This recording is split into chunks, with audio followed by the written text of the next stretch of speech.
2026 թվականի բյուջեում արդեն պլանավորման փուլում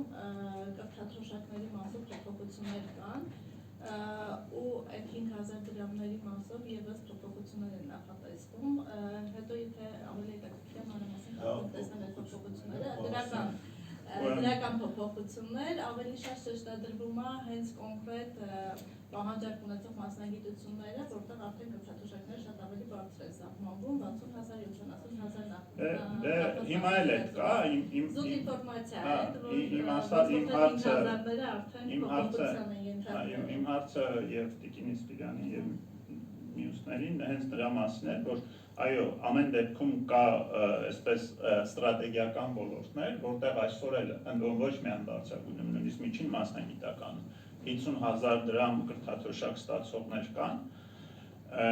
բայց եթե օրինակ գանք են, ենթադրաբար այո, որտի բյուջեում ավելանա, քանի որ քաղաքականությունը գնում է դեպի այսպես կոչված 100% անվճար ուրեմն համակարգ ունենալ, բայց էլի երբ որ նայում ենք ոլորտը կարգավորող փաստաթղթերը, հիմա մի երևույթը այդ իմ նշած մինչև բառն է եւ եթե մենք 30 թվականին գանք հասնենք նրան, որ մեկ պայմանական եմ ասում, ամենավատ սցենարը, մեկ բուհ ունենք 100% անվճար, կստացվի, որ մեկա պլանը կատարվել է։ Ավելին, օրինակ,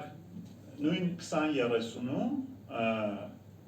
կան չափումներ եւ ինդիկատորներ հենց այն թիրախի մասին, ինչի մասին մենք այսօր խոսում ենք, հետբուական կրթության եւ դեռևս ասպիրանտ բառը իհարկե այնտեղ օգտագործված է,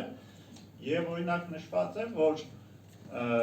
23 թվականին առնվազն այսքան անվճար ասպիրանտական տեղ մեր վերլուծությունը եւ այն ինդիկատորը, որ 2030-ում դրած է, կներեք իրար չի բռնում, կարող է մենք ենք սխալ արել, բայց ամեն դեպքում ինչքան հաշվել ենք 210 տեղ անվճար ասպիրանտուրայի տեղ չենք գտել։